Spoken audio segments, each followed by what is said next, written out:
G'day, guys. Welcome back to Season 5, Episode 11 of the Supercoach Swordplay podcast.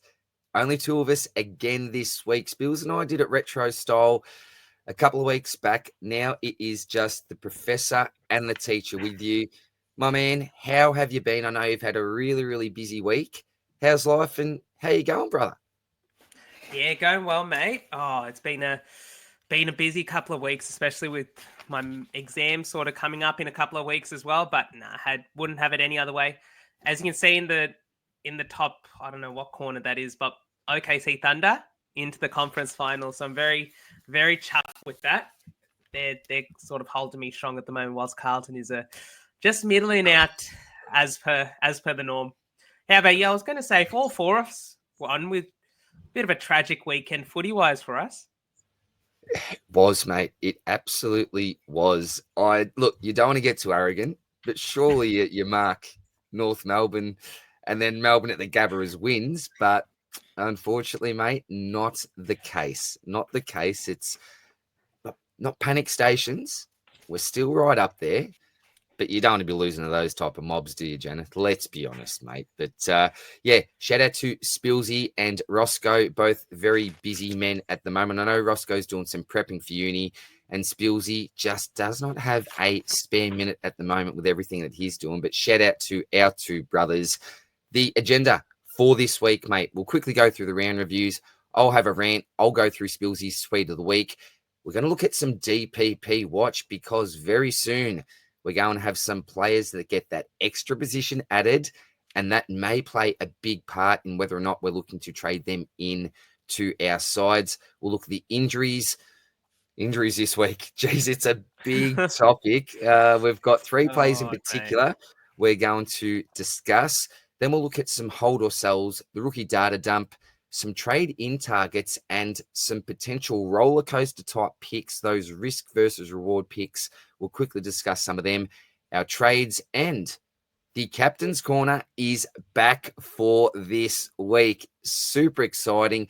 The mailbag, we may get to it in this potty. See how we go for time. If not, I'll record that separately after we are done. So, a big week ahead of us. You can see Bart Simpson there on the screen in a Freo Guernsey, as well as the horny man getting carried off by the trainers. Mate, it hasn't been a great week for some, but some great people here. The RCH Good Friday Royal Children's Hospital Appeal. We are big supporters of that. Already raised $310 for that. Every time you purchase a beanie, $5 goes towards a fantastic cause. Thank you to everyone that has done that. And remember, check out those polos. Absolutely elite. I don't have mine on tonight because it is legitimately in the wash. I do wear it that much, but make sure you go to our website, check out the catalog, and thank you to Taylor and the crew at Speedy Tees. And I tell you what, Janath, I know that you had a very solid GDS week. Was it a couple of weeks ago? 18th overall in the world, if you don't mind. But our great friend Rossco, absent tonight. I wish he had been here for this just to have a bit of a head wobble because he made some predictions last week about the top 3 GDS picks for round 10. It was Connor Rosé, Tristan Sherry, Dane Zorko. Different scoring system, obviously to Supercoach. And these 3 blokes were fantastic last week. We also jumped on the live potty with Tommy from GDS. So that was absolutely fantastic. Make sure you do check out their YouTube channel and start playing GDS. A new competition is coming. Super exciting. I can't say too much now. And if you don't already know, use that code word peanut when you sign up and register to Game Day Squad, and you receive $20 worth of free packs. If you don't mind. Janath, you love this game, don't you, mate? I love it. And look, D, I know last week we mentioned that as sort of partners with GDS, we can't enter the comp. The comp is back. Last week, it didn't go off. Rowan Marshall was the highest Supercoach scorer for the round. No one got Rowan Marshall, but he is take 2. So, as you remember, if you get... I want to get this right. If you get the highest scoring Supercoach player for the round, you will get a 1.3 times multiplier GDS card straight up. So all you've got to do for that is predict who the highest scoring Supercoach player in the round is going to be. DR, we're not going to exempt us from here. So I'm going to put it over to you first, my mate. Who do you think is going to be the highest scorer for the round? Before the captaincy info. So we're not biased here.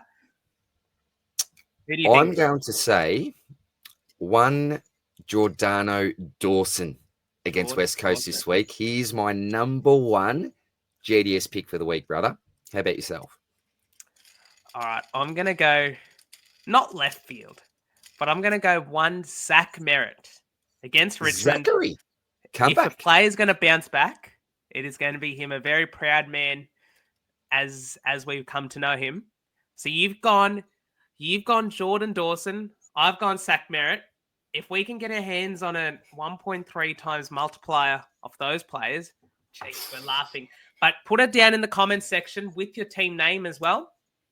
And you might be a very, very happy GDS owner come next week. Absolutely. And even with the starter pack, when you do sign up, you can still win all the weeklies. It is absolutely phenomenal, this game. So shout out to Tommy, all the boys at GDS. Onto the round reviews, mate. Now, I'm quickly going to go over Spills and Rossco before we get into ours very quickly as well. So Spillsy, 23.57. So did go up this week. You can see a nice green arrow inside the top 10K. Very nice, Spillsy. Rossco, a bit of a bounce back week from him as well, a 23.23.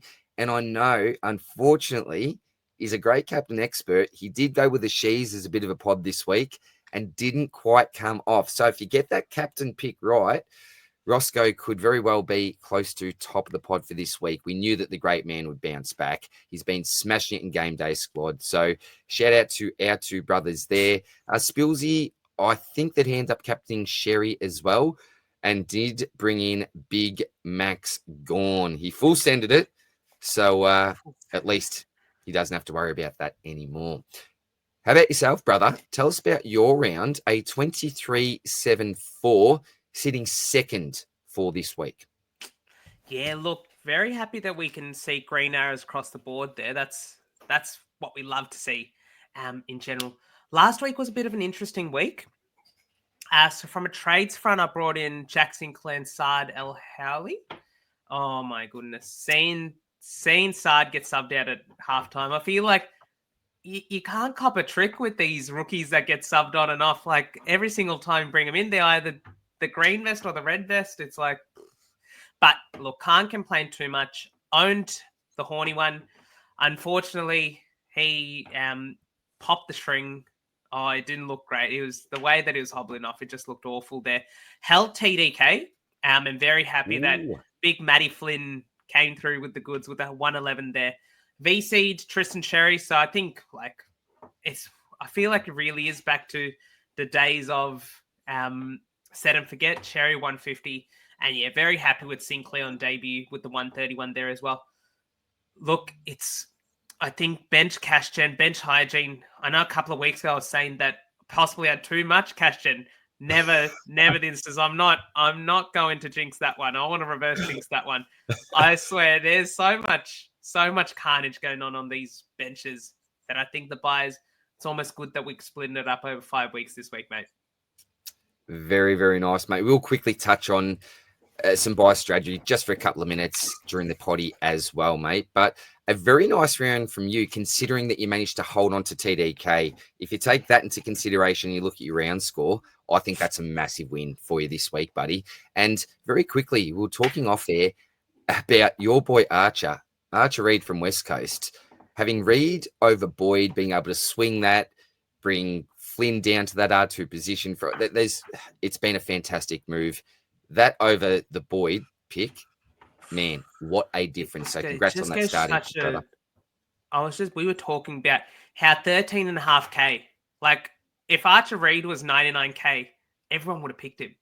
Like it just goes to show at the start of the year that 13.5K, when you look at him now, 13.5K is nothing. Like that difference there, but it gives so much flexibility. Even if he made no money, the flexibility alone makes him such a valuable commodity. 100%. I wish I had have gone there. I think it's just, you see that extra digit. on the price tag, and you're like, nah, no way, I'm going all the way down to Big Harry there, mate. But very good round from you, mate. Myself, pretty successful, to be honest, a 24.66.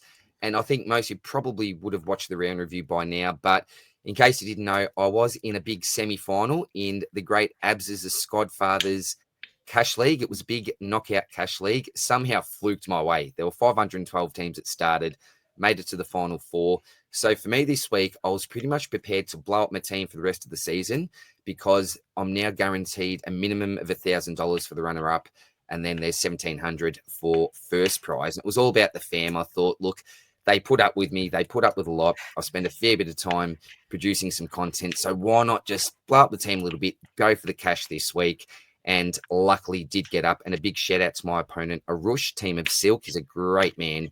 And yeah, congratulated me and a very, very humble person. So shout out to you, mate. Thank you very much. But in order to blow up the team, mate, I did make a late change of trade plans. Originally, it was going to be in Jack Sinclair for Riley Bice, and then out TDK and in Big Romo. And I promise I'm not just saying this. You can attest to this. We were talking about it in the messages.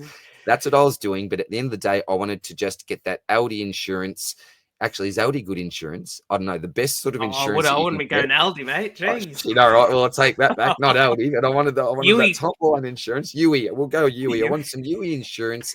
Get that triple scooper in, and I ended up boosting for Max Gorn. What that meant was that I actually had to get what's his name, Archer Day Wicks over Sard, which I didn't want to do, but I'm like, I don't care. I'm just going to blow things up just to try to win some cash because I honestly do plan to take the fam on a little bit of a holiday. We're not talking America and all that sort of stuff, but something maybe close by or maybe to Queensland, something like that. Watch a Lions game at the Gabba, something fun. So that was my week, mate, and actually got the captaincy right for once, or the VC.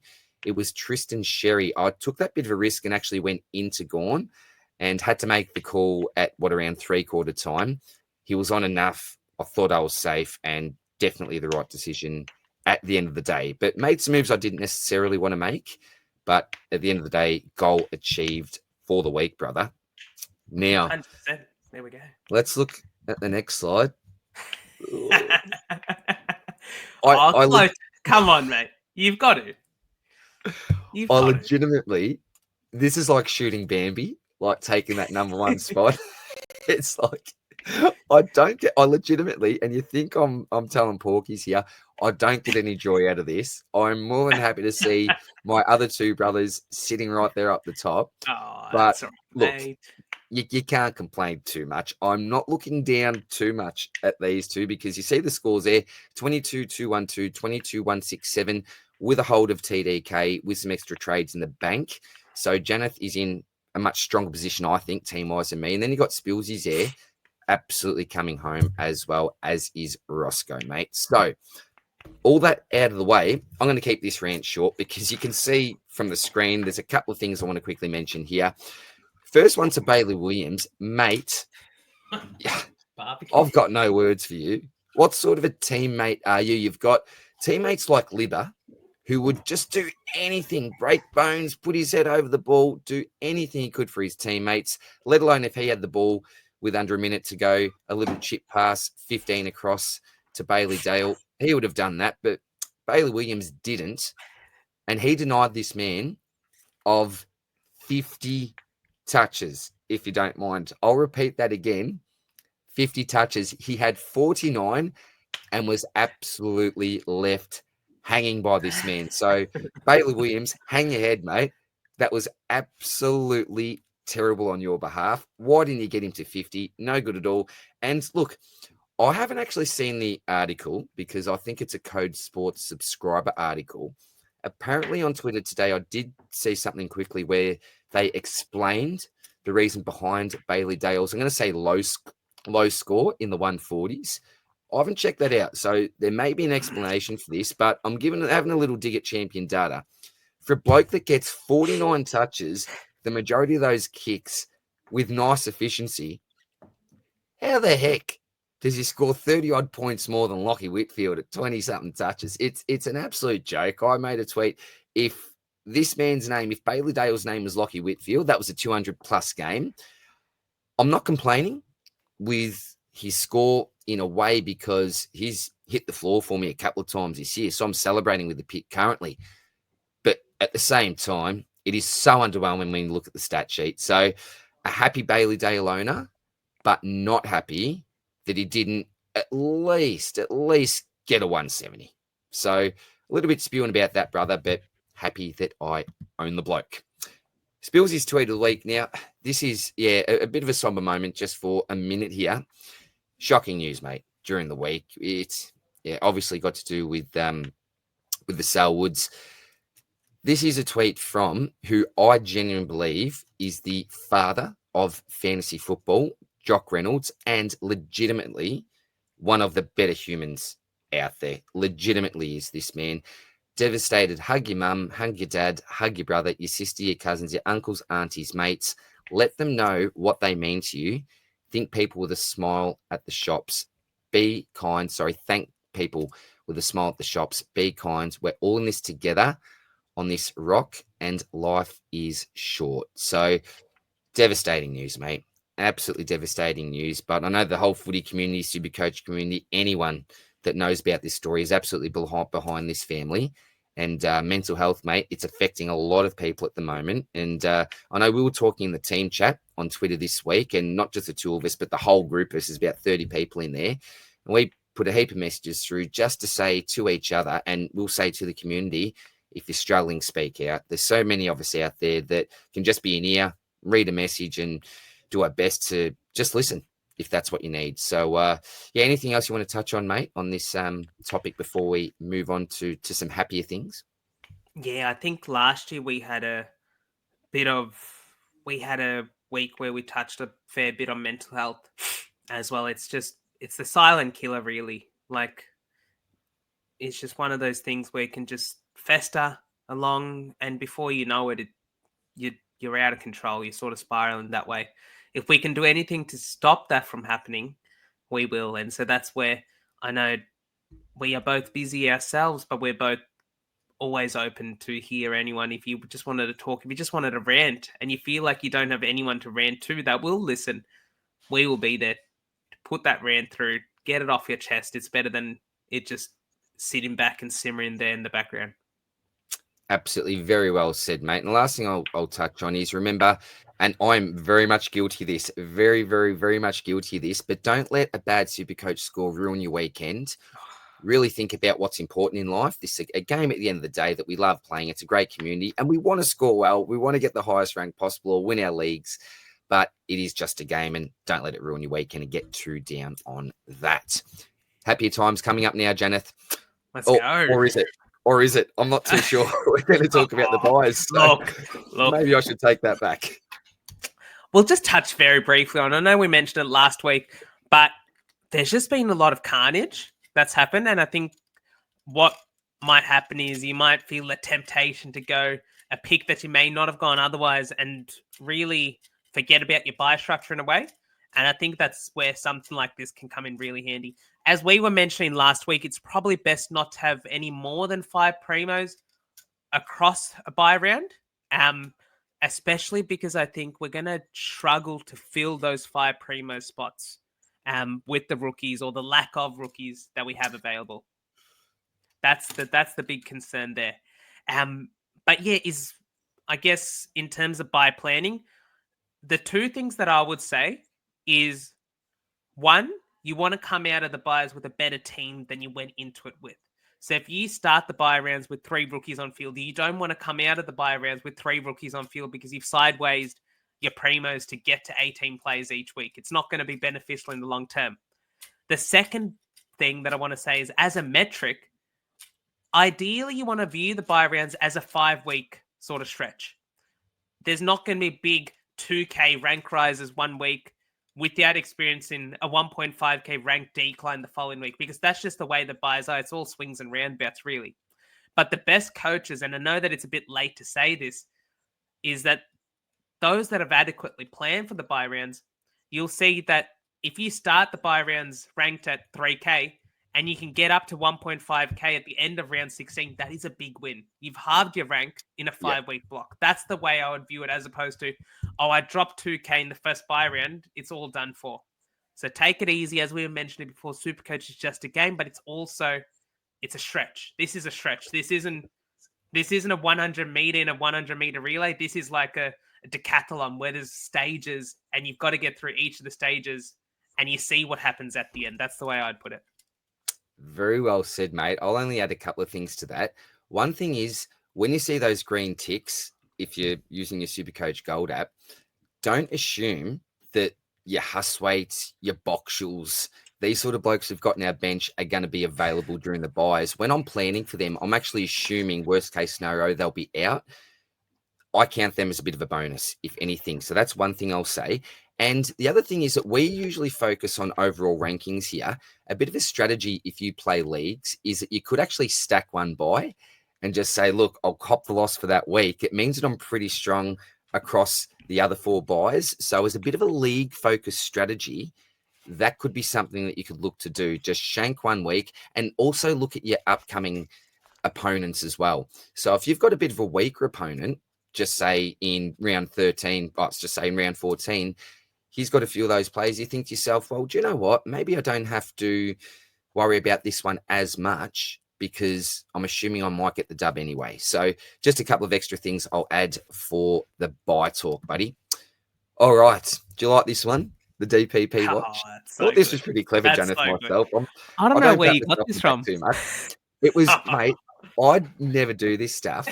But it's AI. It's all AI type operation. Yeah, someone recommended it to me. So we've got the DPP watch. You can see Connor Rosie there. I think it's safe to say this bloke is absolutely locked and loaded to get defensive status added to that midfield status. Probably the main bloke on this list. But, mate, you're going to talk about a couple of other fellas that you think may attain it coming up. Look, I won't hold the suspense too long. I think Connor Rosie's about the only relevant player that's going to get Supercoach, even with him going into the midfield a little bit to sort of take up some of those midfield minutes left behind by Jason Horne-Francis. He's still a lock. So if you've got Rosie, when you open the app next week, he's going to be a defender mid, which I think as non-owners ourselves, mate, is one of those players that we probably want him in our final team, I would say. Yeah, agree. Now, there's a little bit of optimism about Saki Merritt, but unfortunately he played more midfield time this week than he already had. Oh. So he wasn't resting forward as much, and he's not going to get forward DPP. Same goes with Will Ashcroft. He's just been inching towards it, but it's going to come too early for him. The Bont sitting at 23% midfield. Geez, imagine if we could get a Bont in the forward line, but unlucky. Tuke Miller, 25% forward, so he's not going to get it either. He's been ultra consistent. I will say, Tuke Miller was one that I had as a never again option after what he did to me last year, getting subbed out in the 20s. But his lower score, his first, would you believe it? This was his first score below 100, and it was a 99. Elite. He has scored. Consistency is elite. He's the definition of a low ton. This is Caleb Sarong and Tuke Miller synonymous in that regard. The Miller. I'll move the Sarong low ton to the Miller now. That's what we'll refer to low ton as the Miller. Or the Tuke Sarong. The Tuke Sarong. I like that. The Tuke Sarong. Like it. Rolls up the tongue. Naz, unlikely. Cozzy Pickett for those owners that got him. But I mean, forward mid DPP isn't a thing.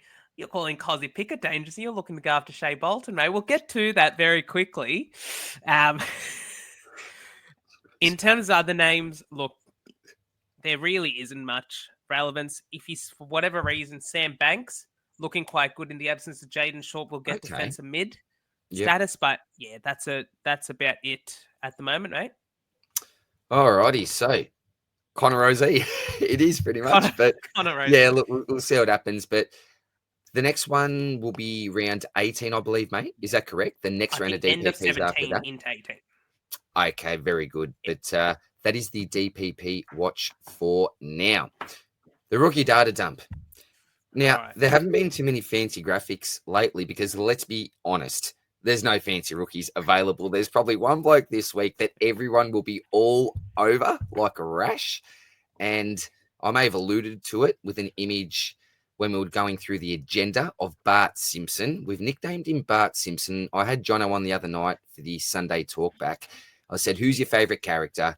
He went with just the OG Bart, and I said, right, you get to nickname Cooper Simpson. It's now Bart Simpson. So Bart is how I'll be referring to this great man. I wanted to go with Hans Molman, but yeah, didn't really feel as good. So Bart Simpson, mate, is he an absolute non-negotiable lock and load this week with the empty cupboard that we've got, assuming that he's selected to play again? I think so. But there's a couple of caveats for this, I would say. Oh, The first no. caveat is I really like Cooper Simpson as a halfback. Looked really good against GWS.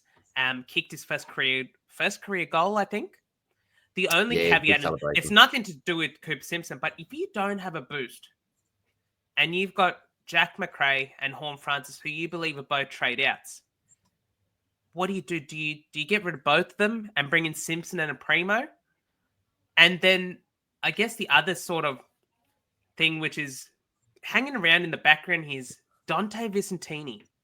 Yeah. As a ruckman, ruck only, yes, 200. He's 248,900, so a bit less than what Flinney was at the start of the year, but scored 98 on Rob. Historic. Well, this year being really hard to score against. Geelong 84. Now comes up against two decent matchups, I would say. Luke Jackson and then Kieran Briggs before he plays Gawn and Grundy. So the question really is, there's probably not a world we can bring in Vicentini and Simpson. It's probably one or the other. So if you are more confident in Vicentini having better job security, which I don't think personally is the case with Jordan Sweet in the VFL, then even Ivan Sold, I'm not sure what's going on with him there. But I think Simpson is the is the safe pick.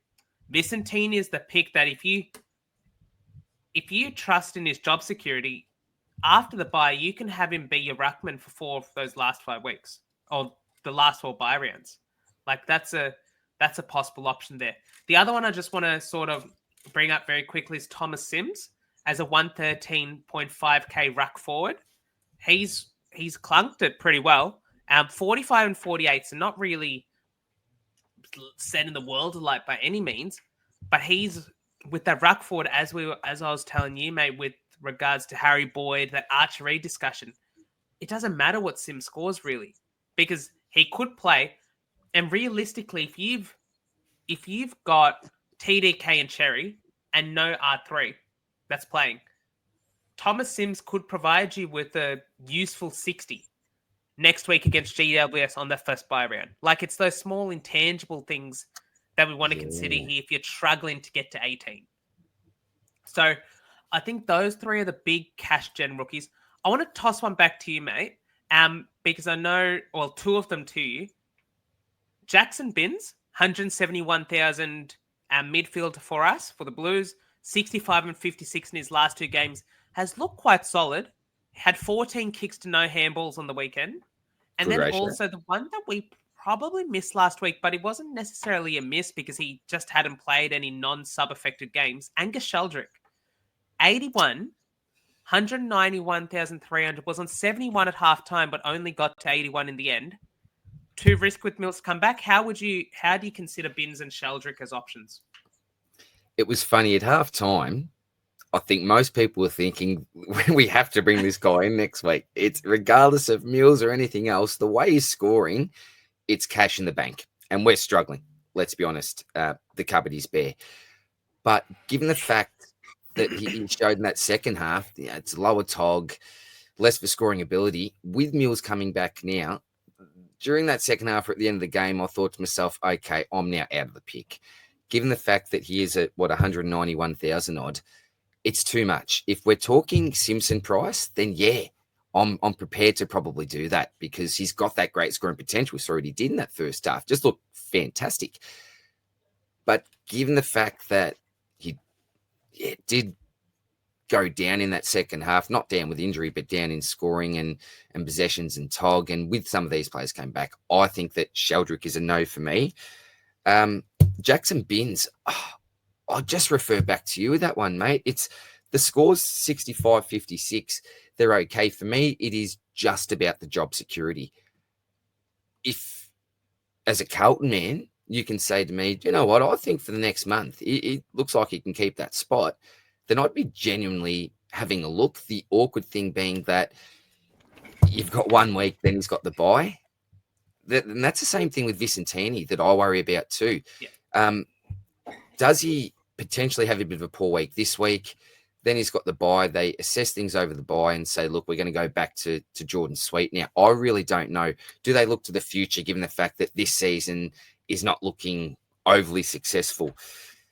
I do wait. Look, would you say, just off the top of your head, that Jordan Sweet is clearly the best ruckman not playing senior football at the moment in the league? I'm going to say Ned Moyle at Gold Coast, but that's a different circumstance, because Ned Moyle's not in the team because he's a bad player. It's because Jared Witts is he's got wit, sort of thing. But other than that, Sweet is just one of those players where he feels like a ruckman that could win you that could be in a premiership side, but could equally be on the worst side in the league, because he's just middle of the pack. Really, he's not great. He's not good. He's not great. He's not bad, sort of thing. Yeah. Agreed. Yeah. So look, it's a risk either way you go there, but Simpson is clearly the one for me. I think, and I'm just looking at price and really focusing on price. He scored pretty well. Does he keep his spot? I assume he does. A bit of a test for me last week was the sub not actually getting subbed off. You had Erasmus coming on into the side as well. So I think he's someone that could go out before someone like a Cooper Simpson, which also means good things for him. So, yeah, I'm all over Simpson this week, I think. But back to the original question, do you preference trading in Simpson and DePrimo when you're getting rid of someone like a McRae and a Horn Francis? I actually think there's a world where you could, if you've got dead rookies, no money in the bank, and just want to get that healthy bank balance so you can make a few moves during the bye. I think that's the only way you'd probably do it. Points you are sacrificing. But again, like, which other rookies have we got coming up? Is Simpson just that much of a must-have this week that we say, look, we just need to bank him. I'll forgo a premium, just bank the extra coin, knowing that I can even maybe double up next week, if that's the case. So it's very much team dependent. It's a bit of gut feel, but I would be actually, and this is pretty rare, but I'd be actually happy for a week to maybe take that hit and just bank the cash and then just try to get a bit of an advantage during the buys. Cool, mate. I'm going to just throw out 3 very quick names as well that have flown we haven't really been thinking about them. Jack McRae out until at least the buy. So that's 2 weeks plus 3. So you get 2 weeks in there at least. Hugh Boxall, 113.5k. If he is named, and we won't find out until the last game if he's the sub or not. If he's named on Thursday, could you go him ahead of Cooper Simpson? Too risky. Very quick, yes, no. No. No. Do I think he'll score better this week? Yes. Go on. Yes. Okay. James Leake, 119.9k. Finn Callahan gone. He's also in the bubble, so he hasn't had a price rise yet. His scores have been 64 and 13. Both full games, I'm pretty sure. But only 73 minutes and 78 minutes in them respectively. Without Callahan, can you go him? No deal. No deal? No, and no then deal. The last one, a bit of an interesting one, has flown definitely under the radar. A Collingwood rookie here, Ed Allen, has played full games in the last 2 games with scores of 47 and 55. Break even of -1, playing North Melbourne this week against Marvel. Jordan DeGoey is still injured, I think. Let me just bring that one up. Yeah, he's a TBC with an Achilles. I don't think he'll play, just because there's been no update about him. Doesn't seem like there's many mids to come back in. Would you consider him at 169k? You could consider him, I suppose. But for me, it's a bit of a quick sugar hit. If Ned Long was out of the side, yeah, I'd love it. But I don't think he scored well enough at the price for us to say yes, given the fact that sub risk all over him. So a no from me on that one as well, buddy. Yeah. Awesome. So I guess what you're basically saying is Cooper Simpson, the rest, and then you've got that pool of Leake, Boxall, Allen, Binns, Sheldrick, Vicentini, Sims. If you had to, if someone's got Simpson, that was going to be my next question. If you've got Simpson, which I know some coaches went there last week, who would you say are the next 2 or 3 options? I almost like the 2 rucks, to be quite honest. Sims and Vicentini? Yeah, Sims and Vicentini. You talked about Sims at a really cheap price and got that flexibility. I don't know how long Tom Lynch is going to be out for, so does that bode better for him there?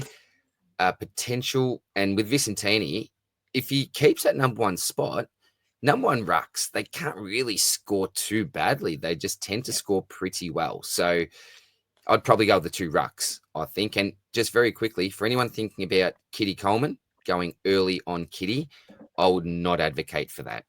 I think it's a little bit too risky going early on someone like a Coleman, given the fact that we've got some short turnaround. I think it might be 5-6 day break coming up. I just want to see 1 more week from him. I think the role will definitely be there, but do they manage his time? Does he potentially get subbed off if they're looking good? Maybe, but after next week could be a play, but just for now, probably not for me.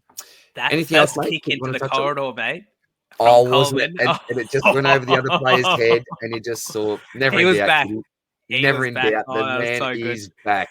And pretty solid first up. Pretty solid. But we can't expect this man just to come straight back and be scoring ton after ton. It's I don't think that's going to happen, but definitely there's a ceiling game in there, brother.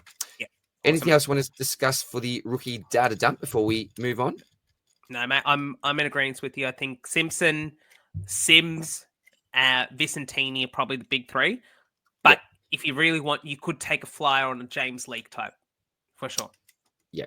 Oh, and the other one I'll quickly throw out there is Archie Wicks. Don't know if he's going to keep his spot or get named, but he does have DPP. He's only 99k at the moment. So I wouldn't recommend him with scores in the 30s, but just another really bargain basement option if you're interested in that.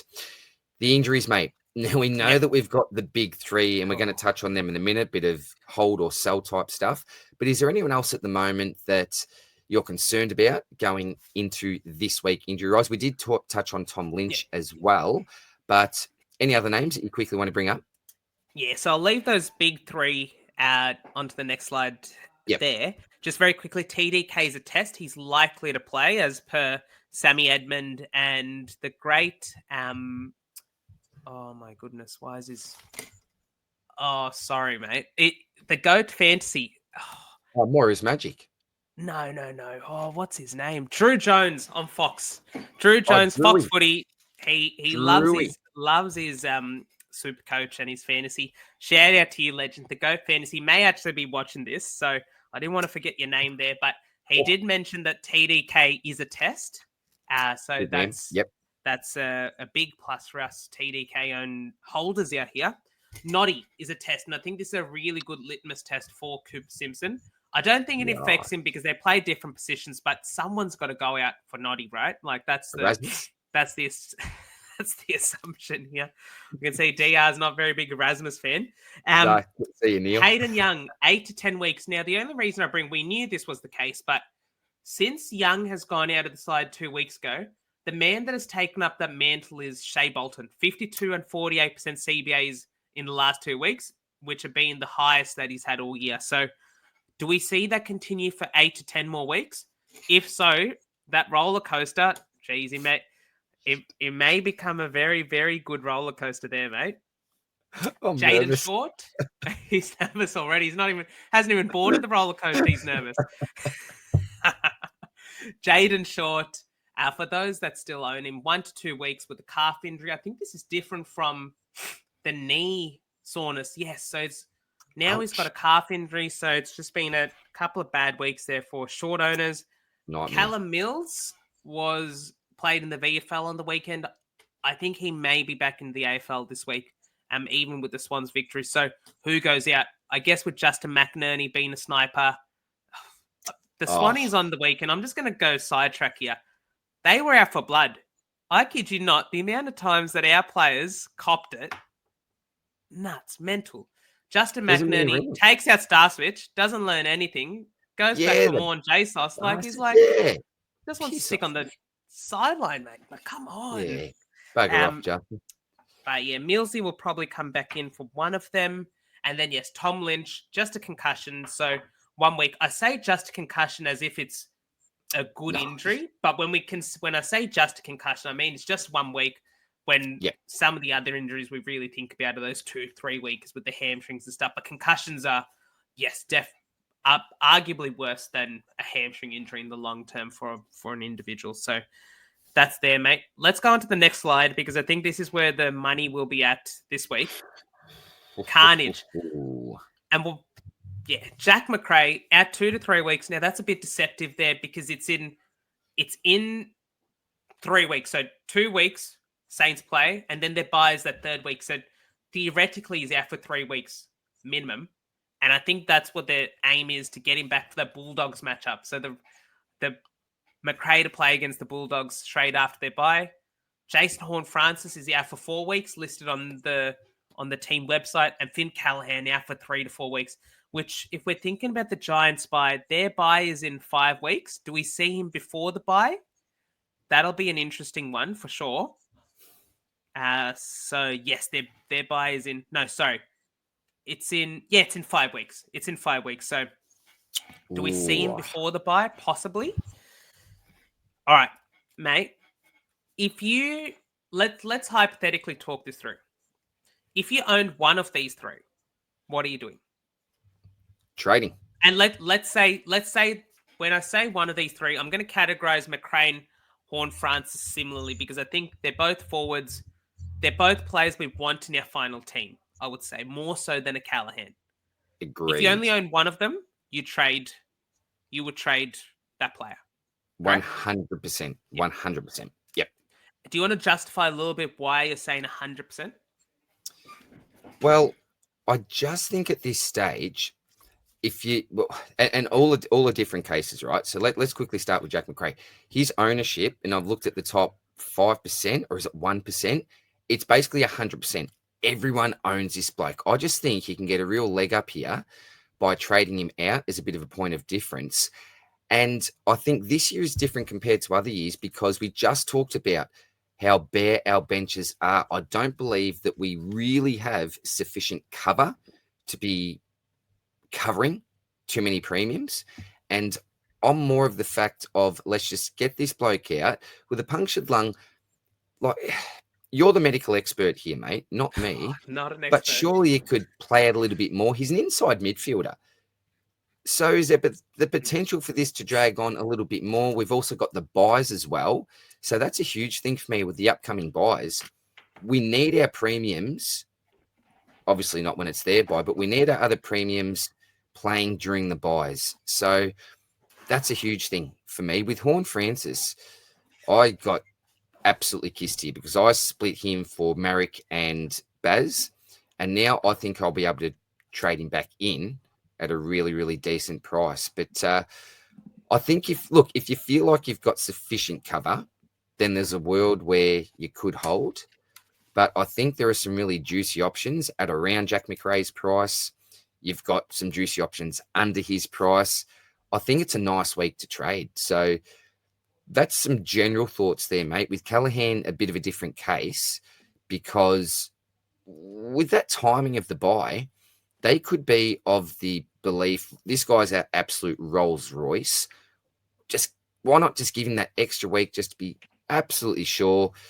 And he may potentially, be out for a little bit longer than expected. So I just think there are so many risks associated with holding a premium for more than 3 weeks, for more than a 3-week injury. I would be holding Jack McRae, if any. So if you're asking me which one would I hold if I did own all three, or even the two out of the Horny Man and Jack McRae, I'm actually holding Jack McRae, I think. Yeah. And agreed there, mate. Like when you were talking about sort of the collapsed lung, if we to sort of consider the lung like this, If we were to consider the lung like you've that, got the props. I love it. I love it. it's like, imagine you just lose one of the lungs in a way because it has to heal back again. It's just not a nice injury to have. When they came out with the 1 week sort of thing, that's horrific. Like 1 week, he'll barely be back to lung, like his lung would barely be repaired by then, let alone back to play sort of thing. So look, it's a nasty injury, and when Ross said it as well, it's like a back injury. Those things can linger. It's just an unfortunate injury. But now, when I guess from a Supercoach side of things, the horny Jason Horn-Francis, sorry, I just keep calling the horny one. You know when you get a nickname stuck in your head, it's like, honestly, props to the Fox Footy commentators, because you'd be so tempted to just call him the horny one every single time. Wouldn't it? Absolutely. Yeah. The horny man. Yeah.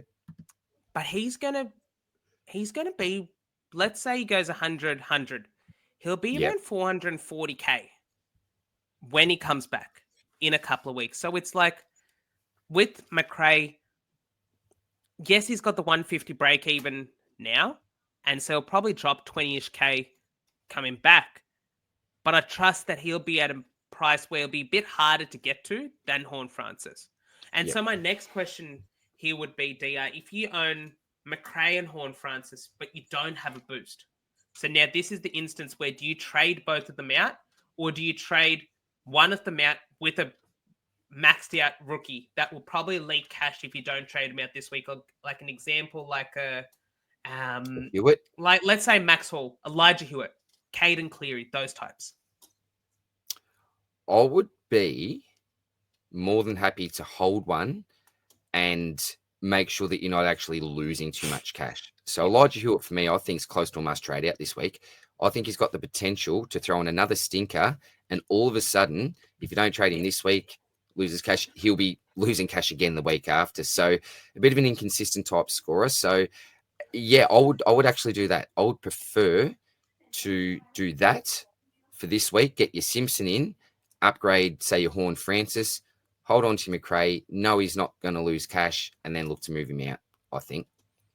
I'd be happy to do that. But in saying that, if you are right up there in the overall ranks, then you probably have to go up from both, I'd say. That would almost be my advice there. But again, if you're up in the ranks, you want to make cash. You could almost play that by ear, honestly. Like, the thing with Callahan, we're sort of discounting him as an option. In his 5 games before the injury, 4 of them were 110 plus. Like, he was coming on well, sort of thing. At 540K, the beauty of it, though, is you have so many options around that price in the same line. And I think that's where I'm going to segue this discussion, mate, is who would you trade in? So if we consider across lines, I'm going to bring 2 to the table straight away, or 3. Let's say, here we go with the targets. 3 midfielders that are players that are going to be there or thereabouts in the top 10 mids that I think are going to be quite good. Tom Green.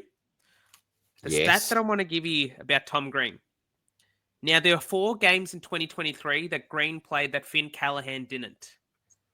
Do you want to have a guess at what Tom Green averaged in those 4 games? It's going to be something ridiculous, isn't it? I'll go 128. 130. So I was going to say 130. He's 4 scores without Finn Callahan. Now, all of this has to be taken with a grain of salt. Callahan, first year as a proper full-time inside bull. So his 4 scores were 126, 129, 119, 145. And these were 4 scores to end the season. Now, obviously, this doesn't directly correlate with Finn Callahan being out, because the thing is, at the end of the day, like, it's such a small sample size. And again, Finn Callahan wasn't an inside mid. Even last year, it's like, is this a causation? Is this a correlation? Last year, Callahan missed 1 game. Tom Green, 132. Like, it just makes you think, sort of thing. But I think the beauty with Tom Green is now that team is his. Like, There's no one else. It's who else is there? You haven't even got someone like Brent Daniels that can go in there. Like, is it Green? The other Green? Do they put the two Greens in there? They chuck Tobes in and suffer a little bit more up forward. I don't know. Harry Rouston, my good mate, maybe from last year, the year before. Does he finally get a game? I don't know, mate. You're right. It's tough going there in the Giants midfield. Yeah. But the good part about this though is the fixture in the next coming weeks for the Giants is decent. So Carlton this week, arguably a tough matchup for mids, but like we saw what Isaac Heaney did on the weekend, players can get off the chain. Then Richmond, Port Adelaide back to back, and I think we can almost start to classify Port Adelaide as a semi decent matchup. Yeah, like Miles Bergman tried to go with Bailey Smith, but Bailey Smith just ran him off. Like they're not the same kind of player, but I think that Tom Green is a great option there. The other player I'm going to bring up here is Caleb Sarong. We saw that when Sarong doesn't get the tag as we thought he would from Toby Bedford, that he can break it, that he can sort of be the play that we expect him to be. 117 on the weekend, went above 30 touches. And I think maybe this is now the start of something for Caleb. We saw last year that it was Andy that started off slowly whilst Caleb started like a house on fire. Perhaps it's going to be inverse this year. Not insane, please, Andy. You don't need to take that to heart and do an inverse Caleb. But what I will say is that 5 of the next 7 matchups for Freo are at Optus Stadium. And if you even go a bit further than that, 7 of the next 10 are at Optus Stadium. Ooh, okay. And that includes 3 back-to-back matchups. Oh, we'll go 4 or 5. Port Adelaide this week. Gold Coast, tough matchup at PFS Stadium. But then North, Essendon, St Kilda, back-to-back after their bye at Optus Stadium. I'm not sure who they swindled to get that fixture. Oh, but I tell you. I reckon, Sarong, and I'll give you the reins to take over this next one, mate. Who is the next target that you want to bring up? Well, I might go to some risk versus reward options. Are we prepared to go on a Supercoach Rollercoaster adventure? I could have added a few other blokes here to the roller coaster, but I do have 4 names I want to quickly go through. It is Shea Bolton, Noah Anderson, who, in fairness to Noah, hasn't been as much as a Noah coaster this year. We've got Giordano Dawson and my man Bailey 49 touch Dale. These are the type of picks for me that can really reward you one week and then just leave you in tears the next week. So I think the really obvious man that we'll quickly touch on here is Mr. Shea Bolton. Now, he's actually, at time of recording, Janath, the 2nd highest traded in player this week behind Cooper Simpson. So Simpson's currently at 13.8% overall with an overall ownership of 19.4%. And Bolton's gone up by 5.5% this week. 10,444 coaches, maybe including someone on this podcast currently, has traded him into their sides. Now, this is the interesting thing with Bolton. His last 5 weeks, apart from one score, it's been a pretty nice roller coaster. We're going up, up, up. So I'll give you 4 out of the 5 scores, mate. 115, 102, 114, and 130. You're thinking, where's the dip here in this roller coaster? It's a 5. It's a 5. A full game 5. That's an average, Janath, and I'm not that bright. 1.25 points a quarter, my friends. A quarter, not a minute. You often get players that go at 1.25 a minute. This guy went at that a quarter. He is historically the ultimate roller coaster. If we go back to a couple of games earlier on the season, he went a 57, so not fantastic. But then I look in fairness to the man, 94, 87, 89. It's actually not too bad. So we've got the 5 there. And keep in mind, that was against St Kilda when they literally, the whole game, kicked it down the line. Jordan Clark, I think, scored that 50. It was just shocking for Fremantle. So you can't just take out the 5 because he's got the capability to do that. But The 115, 102 before that is really nice. And then since Young has moved out of that midfield, he's got his second highest and his highest score of 114 and 150. And we also have seen historically that he does have that really, really big ceiling when he's on. And it's the fact that those minutes have started to climb, mate. The other point to this pick as well, and I'm thinking for your Horn Francis, for your McRae, you're also banking almost 100K here with a bloke that has a negative break even. So I think that he could be the perfect stopgap. And could you potentially then downgrade to a McRae or your Horn Francis again? Possibly. Could he be the man that takes you to a Zach Butters? Bolton rises, Butters falls. Could you time it perfectly? Where that could be I'm not saying a straight swap or anything like that, but even a minor rookie downgrade and then just a slight upgrade from someone like a Bolton. Could he be, Janath, the perfect flex option for the rest of the year? I don't think any of us or many of us are going to get 23 absolute out-and-out premiums. I think that's going to be a lot to ask this year. So I think he could be that bloke. We've discussed Chad Warner as that Rollercoaster pick before as well. The highs and the lows. Once you get to full premium, you may be able to cop one of those 50s from Bolton because you're hoping none of your other premiums, fingers crossed, are going to go that bad for the week. So what are your quick thoughts on Bolton? Do you actually think this is a realistic play this week, given the fact that rookies are down? We have to, lots of us have to bring in a forward because McRae and Horn Francis are very highly owned players. We're not talking about pod type picks here. Yeah. What are your quick thoughts, mate, on Bolton? And am I crazy?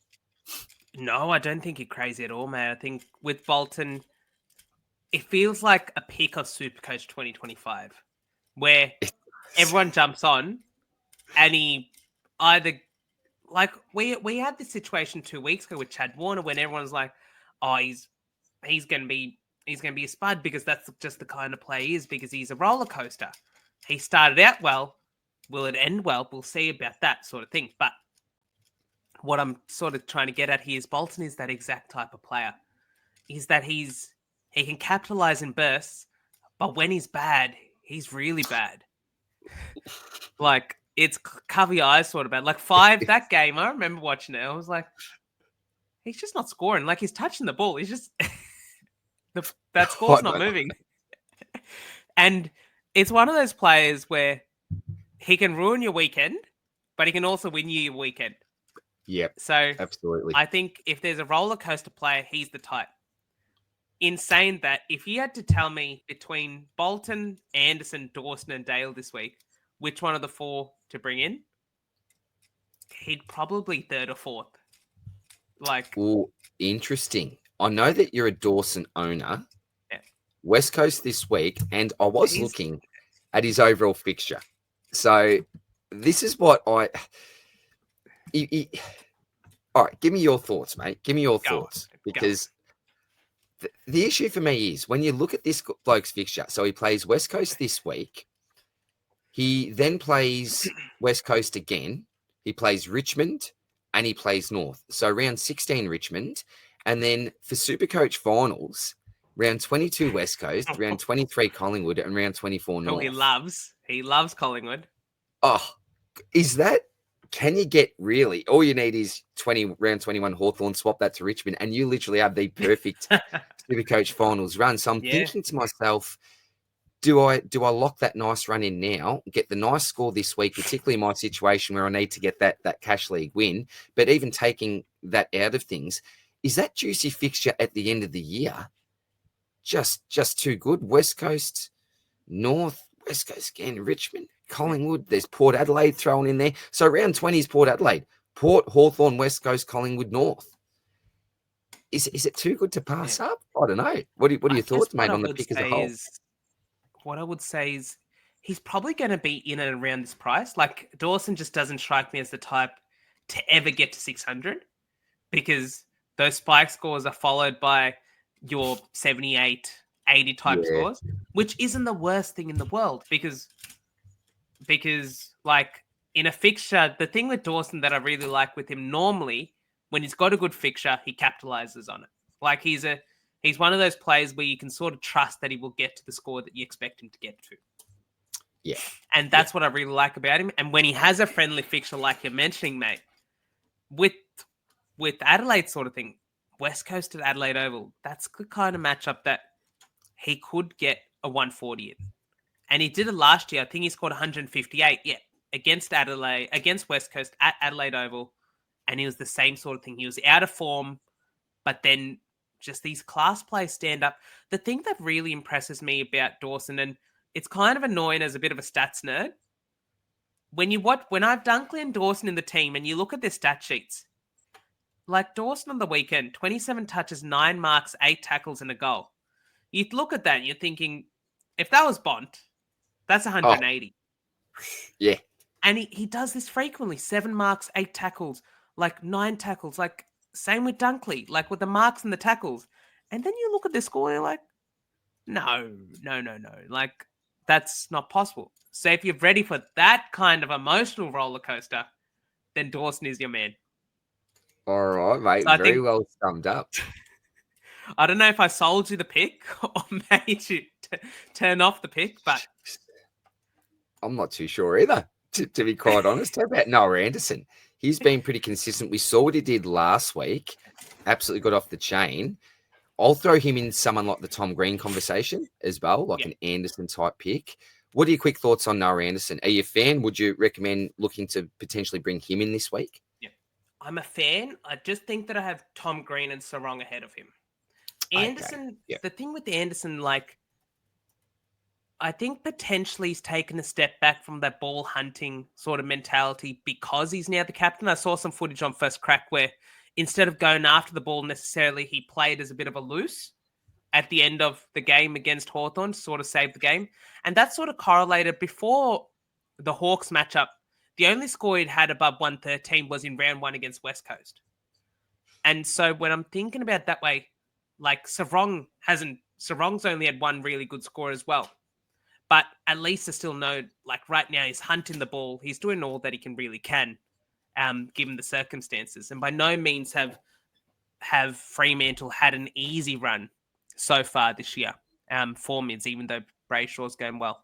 So basically, long-winded story here. Tom Green above Sarong, above Dawson, above Anderson is how I'd have it. I know that may be a bit controversial, but that's probably how I'd rank it, mate. No, and it's hard to disagree with that logic. How about I put a couple to you, mate? So we'll just talk some defenders as well, because with the lube, with all the DPP and everything, I guess that's where you can make things happen. So in terms of the defenders, so one other player that we want to add in here probably is Isaac Heaney. 138 on the weekend. He left a big Supercoach score on the table there. 2 goals, 5. Could have scored 200. Yeah. But yes, he's the Swans' number 1 mid. And when Warren and Heaney up and about, the Swans are normally up and about as well there. So that's just another one to keep in mind at that 520k mark. Good call, mate. The defenders. Jack Sinclair, we were both very, very hot on him. Spills and Rossco, not so much last week, but I think they will both be eyeing Sinclair off this week with the 66 break even. Now, 124, 131 last 2, playing Gold Coast this week. Lockie Whitfield is the other one who looks a very, very good shout as a D1, D2 option this year. Plays Richmond next week, so you probably want him in before that matchup. Yeah. And then Bailey Dale. They're probably the 3 sort of defenders that coaches are considering trading in this week. How would you differentiate them, mate? 1 through 3. Well, one thing you obviously look at is the buys. They've all got different buys, so maybe you look at that buy structure overall. Sinclair, I really like, given the fact he's got DPP. I think there's a slight chance there may be a world where he even becomes my M8 for the season, or even M7 if I keep on to someone like a Shearer and keep that loop in the midfield, given the fact we've got some really nice defenders and there could be some cheap defenders coming up as well. So Sinclair I really like with that DPP, as I mentioned. Now, Whitfield, I think that he's pretty safe as a D1. Pretty safe as the D1. I don't think that's a big call whatsoever. And Dale is that roller coaster type pick. You ask me this week if I'm happy being an owner. The answer is yes. If you asked me 3-4 weeks ago, there were people falling over themselves to trade this bloke out. So as a ranking getting in this week, I would have Sinclair 1, Whitfield 2. and Dale 3, if you're looking at absolute Sinclair 1. quality. I just like that DPP from Sinclair. Yeah, awesome. I think I agree with that, mate. And then I guess we'll just bookend this discussion then with ranking Chad Warner, Matt Kennedy, and Shea Bolton as trading options. So Matt Kennedy is a player that's also gone a bit under the radar. He's above 500k now, so it's been a really good starting pick if you went there. Recent scores of 87, 97, 18. He had 31 touches on the weekend and a goal. If you had to pick between those three, personally, I would probably be looking at Chad Warner as a must now, given the 2 injuries there, and we've seen that what Warner can do. He should provide enough of a ceiling and enough of a floor to be a safe pick, and plays Richmond in a couple of weeks as well. So that's a good matchup there. I don't know, maybe it's owning Bolton a couple of years ago. That's sort of making me worried. I'd probably have him at 2 ahead of Kennedy, just given that sort of 80k price difference. And the fact that worst case scenario, you can have Bolton as your flex. So Bolton 2, Kennedy 3. Would you have it in the same order, mate? I absolutely would. However, I want to throw one more name into the mix. All right. Nicky Martin. Yep. As that defensive forward option. I like the DPP. Seems to find the ball wherever he is. And that low score will now get out of his system. So I don't mind Nick Martin. I would probably have him at 3 ahead of Kennedy. So I'd have Martin ahead of Kennedy. I think I would still be going your Warner, Bolton, Martin, and then Kennedy, I think. And that's pretty disrespectful to Kennedy. He's been really solid, and awesome. A shout out to him. Career best form. So a bit of a slap in the face to Carlton supporters, but that would be my ranking. Look, it's been a win-win-win-win trade. So Kennedy moving to the Dogs has meant that Hewitt is unlocked in the midfield, can play every game. Yep. Kennedy coming to the Dogs has provided the bigger body that's needed to support those other Dogs mids, and has allowed Bailey Smith to go to Geelong and flourish over there. And Kennedy coming in has left the gap, which was left by Jack McRae, to be filled as well. And Jack McRae's gone to the Saints and played sort of not career best, but close to his best footy at the Saints as well. So 4 teams have benefited from one trade. That's how I'd put it. That's pretty rare, isn't it? That's pretty rare where everyone just walks away absolutely happy, wouldn't change a thing. So very, very good, mate. One more name. So I know we're dragging this out a little bit, but if this is, I don't know if you can translate coach speak, but this is what Justin Longmire said. The Dockers have a big decision to make if Darcy's available, given how well the midfield were. Justin Longmire has said the team will have a horses for courses approach to the ruck selection. What does that mean? So Sean Darcy's a test. I think he's a test to play this week. If he is not named and he is fit, plays VFL, that sort of thing, would you be tempted to go Dogger Jackson at 543k? If he's named to play... Oh, look, it is so... I'm always just so worried when and if Shrek comes back. I just think that just destroys the pick automatically. Yeah. You'd have to be real... Like, surely they're not... No, I'm going to say no, because even though that may have been the comment, surely they signed him up fairly recently, didn't they? For how long? Are they that desperate to keep Dogger that they're prepared to do that and just say, look, wrong decision. We're going to give Dogger the ruck, potentially the role that he really, really wants, and we're prepared to just flog him off at the end of the year, potentially. But my answer's still no, because we're not getting Dogger at an absolute bargain. Like, if we were getting Dogger at a really cheap price, like coming off maybe Shrek's played for 3-4 weeks in a row, he's then come right down playing that key forward role, yes, I probably would, but no at the price. Yeah. Cool. Before we go on to our trades, what I will just say is that in the next couple of weeks, we could get we're going to go bargain hunting. And what I will say, as a non-Nick Dacos owner, that's the other player I was going to bring up to the discussion. Playing North Melbourne, 160 break even. It's that fine balancing act. Is if he goes 140, is the win because I can get him 10k cheaper, or is it a loss because he went 140 and that's a potential captaincy score? So it's something to toy up there, but I think he will definitely be in the team come next week. That's what I will say. Absolutely love it. Sack Butters, 53 on the weekend. We were touting it that O'Sheen Mullen may go to the little man himself. And what a job that he did for super coaches out there to get Sack Butters at approximately 580k post his bye. Toby Bedford could be waiting him after that bye as well. So could we get him even cheaper possibly? We'll wait and see. But 580, if you told me Sack Butters 3 weeks ago would get to 580 at some point, laughing. Absolutely laughing. Absolutely. The Bont is the one which I think we may just need to bite the bullet on at some point. But I'll give you another one. Nazaya Wangani Malera. Yes. Poor score against the Eagles could be the perfect sort of foil, D4, D3 foil. After a low score on the weekend, he could get down 475k. And if he does, wow. Mint buying. After his buy as well. You've almost got to do that, don't you? Get him in your flex. Yeah. At that. Even flex, fill out the defense for sure. Like we could get to a point, and how weird is this day? Zach Reed, straight to Nazaya Wangani Malera in 2 weeks.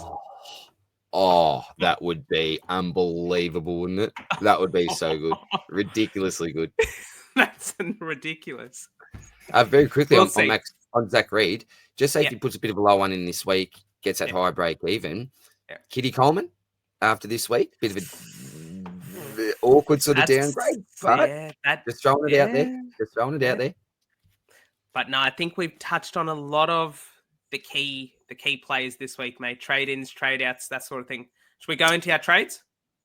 Yes, well, we do have a lot of questions come through for the mailbag, but as we mentioned last week, same thing. I'm going to join you a little bit later on after we finish recording the potty and go through a separate mailbag video. So lots to look forward to there. Also something to look forward to with something that may be back for the week. Very quickly though, before we do, Janath, trades for the week. Now, Rossco's put in a bit of a message here to the group chat. And he said, oh, and by the way, my trades are dependent on teams. I like Bolton and Simpson, but would cook his round 14 buy. And again, something you really need to consider if you're playing for rank and overall. What's that buy structure actually looking like? Spillsy has actually bought in 2 of these men, Bolton and Simpson. And he did say it before, Jack Sinclair. He's now buying into Jack. And out goes Trainer, Hewitt with that high break even. Good and outs. Jack McRae. Yep, really like that too, mate. Yep. Now, myself, this could absolutely change, but at this stage, I'm looking to go McRae and Hewitt out and bring in the Rollercoaster himself, Shea Bolton, and Cooper Simpson. And what this allows me to do is bank 284k. I don't feel like I'm upgrading the side, but I feel like I'm staying at par, and this will put some really handy cash in the bank for me. Because I also see a world, Janath, where potentially I don't even trade next week as well. So I feel like what I might be able to do here is sit on my hands for a week. And then once that first buy is over, lots of options become available. I can then use this coin in the bank to start to make a few moves during the buys. So this is pretty realistic for me at this stage, or else I could go up to one of the midfielders like a Tom Green. I'd really like a Tom Green in the side. So that could be the other potential move there, my friend. How about yourself? Boosting up by the look of it? Yes, I have 3 boosts left to use. So might have a couple of spare boosts. Use them all? Legitimately, do you think you'll use them all? Is there a chance you may have one? I think what I will probably end up with one. What I may do is at the end of the first buy, I may look to buy Butters and Bond, possibly. We'll see. Oh, you would be big buying. Would be we'll be splurging. Would be going to Gucci or something. But look, at the end of the day, I think it just goes to show that the boosts are good. But at the same time, I don't feel like my team's any worse for not having used the boosts, if that makes sense. Like, haven't necessarily just boosted for the sake of boosting, that sort of thing. Yeah. But yes, here we go. Caleb Sarong, Tom Green, Cooper Simpson. So looking to bring in 2 mids at some sort of range. I didn't end up going Max Holmes, who was hot on last week. After all the carnage that happened with TDK, so that's what transpired there. As Flynn was the out, and then Horn Francis, Max Hall, and Caden Cleary. Max Hall could easily become Jack McRae there. Like that's the sort of scenario I'm in where I'm like, I'm not too bothered by if McRae and Horn Francis have to go. There is a pod side of me that says hold McRae through these weeks and you'll be benefited, because a lot of coaches will have to trade into McRae because he's probably a top 6 forward regardless. Yes. When North and Richmond, they play North and Richmond and Essendon back to back to back to start the Supercoach finals. That's, you want to have him in. That's you need to, I think. Not just want, you need to, I think. I'd almost go that far. Yeah. So it's just a case of, if you trade him out, you're going to want him back in. So is it just worth saving the trade? That's just the thought to consider there. But those are the trades there, mate. Let's jump then into the captain's corner, I reckon. We are back now. It's been a little while here. People are going to be absolutely up and about this week. So, as usual, yourself and Rossco, mate. And again, I was going to change that logo. That is the old third man up logo. I don't know what I've done there. I've absolutely butchered that again with the wrong template. But tell us about some of the best options for your VC and your captain this week, brother. Yeah, so look, we try to do it as a standalone video. It's just becoming a bit hard given how time poor we were at some point. So we just thought, with the mailbag its own video, why don't we just bring back Captain's Corner anyway? So let's go through some of the top options for the round. Obviously, the full Captain's Corner will come out tomorrow on Twitter or X. But in terms of the best options, I've sort of condensed it down a little bit. There's a couple of matchups I really like. Now, it depends on what kind of coach you are. You could go for the narrative and choose to VC Bailey Smith against the Bulldogs on Thursday. I think that he's going to cop so much attention pre-bounce, during the game, during the quarter time interval. There may be a couple of 50s here and there. Lots of free kicks. I don't think this is going to be a game where he's going to have it all his way. He can just run around GMHBA with no attention around him. If there's a play the Bulldogs are going to target, it's going to be Bailey Smith. So he's on here for the narrative and for the form. 156, 154 in his last two. I personally don't think I can go there. Now, the important question which I want to poise here is Ocean Mullen is probably going to go to someone. Is it Ed Richards? Is it Libba? Is it Bont? I think it's going to be Richards, given it just makes sense with the archetypes he's gone to. And does that allow the Bont to sort of do his own thing at GMHBA? We know a couple of years ago, he scored that 141 against Geelong at GMHBA. So is that something which we will want to think about there? I think the Friday night matchup, Sack Merritt against Richmond, this could be big. I remember a couple of years ago, Essendon were coming off a poor loss.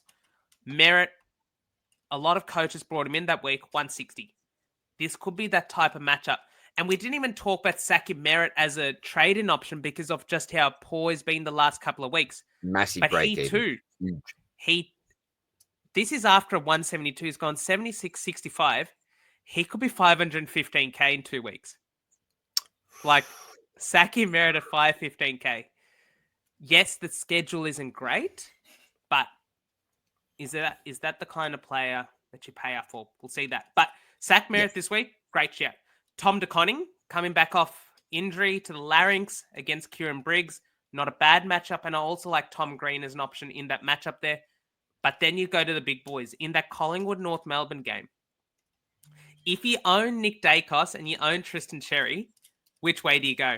Because I think both of them are very, very good Cherry. VC shouts. Don't even ask me. Tristan Cherry.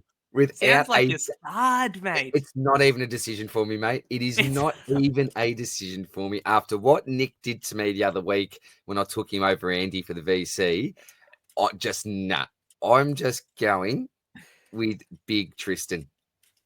Okay. No, No more Okay. discussion needed for me. What? Well, let's put it this way: Tristan Cherry against Collingwood, or Andy Brayshaw against Port Adelaide. 154, 157, 135 is last three scores at Optus Stadium. Port Adelaide, a weak midfield at the moment, but there is the possibility of the Miles Bergman just sniffing around there with Andy B. Which way would you lean, mate? I'd almost lean Nicky D over Andy. Out of Cherry, Dacos, Brayshaw? Oh, sorry. Oh, You're going Sherry. Cherry, Dacos, Brayshaw. Yeah, it's such a guarantee for me, Sherry. Such a guarantee. I shouldn't say guarantee. He's Guarantee. not going to get tagged. Look at every score he's produced when he hasn't been hampered by injury this year. The man is an absolute out-and-out beast. He's an So animal. I'm all over Sherry. Yep, definitely Sherry for me. And then I'd probably have Dacos over Brayshaw. Bit of gut feel to that because Dacos has been pretty down lately. So I think a ceiling game is just around the corner.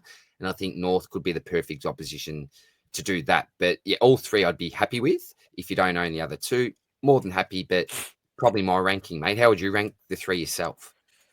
Oh, I think, well, we'll see when the rankings come out, but I think Andy B just ahead of Dacos, given the form factor. I just don't think that Dacos is in very good form at the moment. He'll probably turn it around, but yeah, it's such a tough one because it's gut says Andy, head says Cherry. And you sort of go with your head in most instances there. So Cherry would probably get the nod there. The other options which we would probably consider is the Adelaide boys against West Coast. Dawson and Rankin.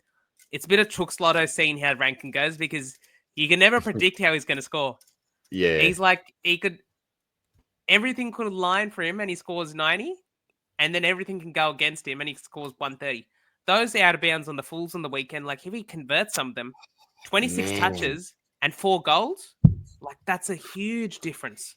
Huge difference there. Yeah. And then obviously we need to touch on Maxi Gawn. Obviously, one of the informed players in the comp. His average at the MCG last three, 142, 174, 172. I could see you grinning ear to ear as a new Maxi owner. But look at that last three against Sydney. 72, 65, 94. That is not a typo. So something that just pricks the eyes up a little bit there. We'll see which Maxi turns up. Is the MCG or is it the Sydney Swans? Which way will it go? We'll see there. But that's the captain's corner. We'll give you our very quick take, DR. So obviously, putting this all together, I would go Cherry 1, Brayshaw 2, Dacos 3, and then the wild card there would be one of the Adelaide boys. How would you rank them, mate? Yeah, well, I would have Sherry, Dacos, then Brayshaw. And if I'm not taking the VC score, there's probably two options I really like. First one is Jordan Dawson against West Coast. I'm just expecting a huge score. And Max Gawn, look, I know it's against Sydney, but look at what the man has actually been doing. And we know that ruckmen do not get tagged. They can have tough matchups. We know that. But I'm pretty much looking to lock in the Gawn-Sherry combo when I can every week because I'm a genuine believer that between the two, I'm going to get one good score. I don't think there's going to be too many weeks where both of them just absolutely fall off a cliff. So that's pretty much going to be my tactic for the rest of the season as things currently sit. Nah, sounds good, mate. I think I agree with you there. The only other sort of smoky that I'd add in here is Noah Anderson against St Kilda. Just one of those games where he could just go huge.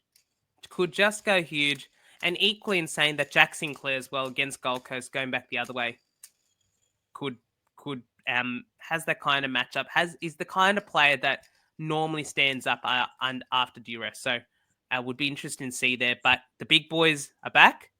I think we forgot a big one actually. Zach Merritt.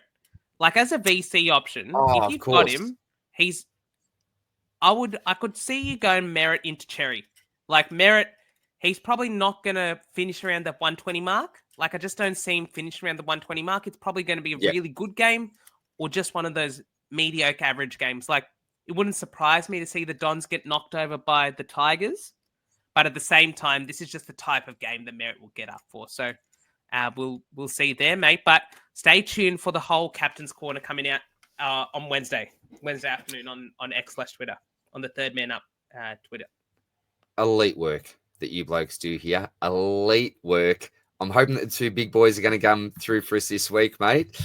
We'll have to wait and see. But, brother, that is the end of the podcast. I think it was a little bit shorter than normal this week. Yeah, a little bit shorter. But, look, we do have just some thank yous reminders up here. Game Day Squad, our boys, thank you so much for that. And remember, if you didn't catch at the start, put down in the comment section who you think is going to be the highest Supercoach scorer this week. And if you get that correct, then you are going to win yourselves a 1.3 times multiplier of that player from Game Day Squad. Cannot go wrong with that. Again, any beanie that we sell, $5 goes towards the Good Friday Royal Children's Hospital appeal, a cause it's really, really close to our hearts. Plenty of content lately. We'll have the stock market coming up. We've got the lives that the boys have been doing, Scobes, Joshy and Verns, smashing it out of the park.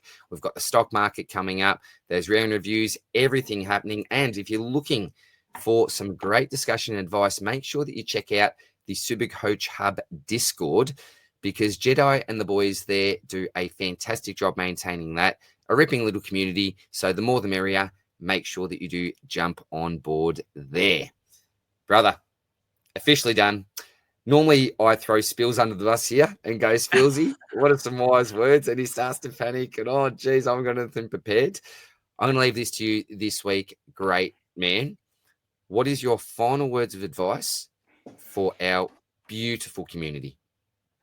What I will say is I'm very happy that we have active listeners to the channel, because you put out there, do you take Cherry at 3/4 time or go with Gorn? And Lincoln Begsy on that tweet has said, a bird in the hand is worth two in a bush.